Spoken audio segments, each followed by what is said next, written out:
Slovenija zaradi svoje lege igra pomembno vlogo na zemljevidu organizirane kriminalitete. Predstavlja križišče prometnih poti med jugovzhodno in zahodno Evropo, ki jih uporabljajo različne kriminalne združbe, med drugim tudi za tihotapljanje prepovedanih drog, ukradenih vozil, orožja in ljudi.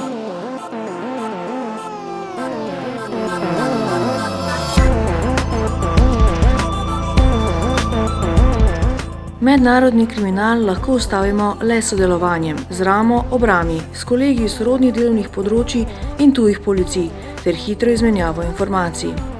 Pri tem igrajo ključno vlogo mednarodne organizacije, med njimi tudi Europol. Po operaciji Arhimed, lanskoletnem poostrenem nadzoru na različnih področjih policijskega in carinskega nadzora v vseh državah članicah Evropske unije, je Europol prevzel tudi usklajevalno in podporno vlogo v eni večjih operativnih operacij doslej, operaciji Blue Amber. V okviru političnega cikla je bila izražena prioriteta, da je potrebno na večjih področjih izvajati skupne aktivnosti, ker le na tak način se lahko na območju Evrope bojujemo proti organizirani kriminaliteti. Tokratne skupne akcije, ki se odvijajo sedaj v juniju, potekajo na področju tatvin vozil, na področju prepovedanih drog in na področju nedovoljenih migracij.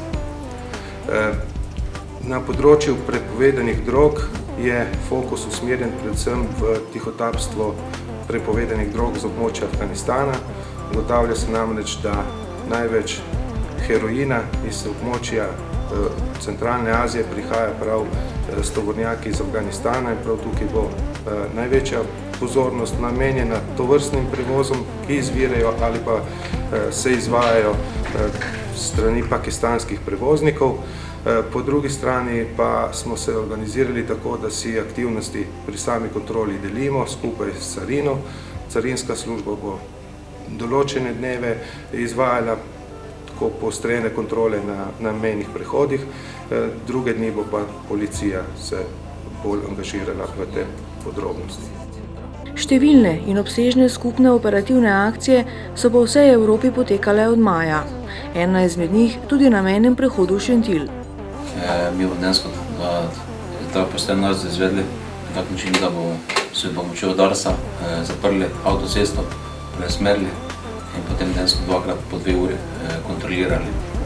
3 kriminalisti in 8 policistov z različnih policijskih postaj, med njimi tudi postaje prometne policije in policijske postaje za izravnalne ukrepe, so ob pomoči mobilne enote carinske izpostave nadzor izvajali 4 ure. Na podlagi prejšnjih izvedenih preostalih nadzorov se lahko pričakuje največ, kar se tiče čezmejne kriminalitete, to se tiče ilegalnih prehodov in pa ponarejenih dokumentov. Ne smemo pa zanemariti tudi ponarejenih dokumentov, kar se tiče prevoza ukradenih vozil in pa ostale kriminalitete premoženjske, katera se upada s tem.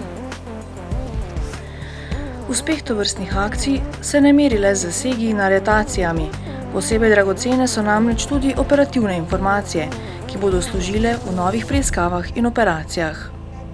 Sedaj imamo eno priložnost, da izvajamo v enem širšem obsegu te poostrene nadzore, predvsem zaradi tega, ker imamo zadostno število moštva, ki lahko izvaja posamezne naloge.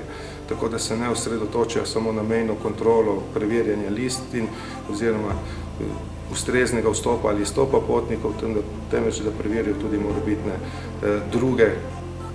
druge nepravilnosti, kot so, bi rekel, tihotapstvo drog ali pa tudi vozil, ponarejanje listin in tako dalje.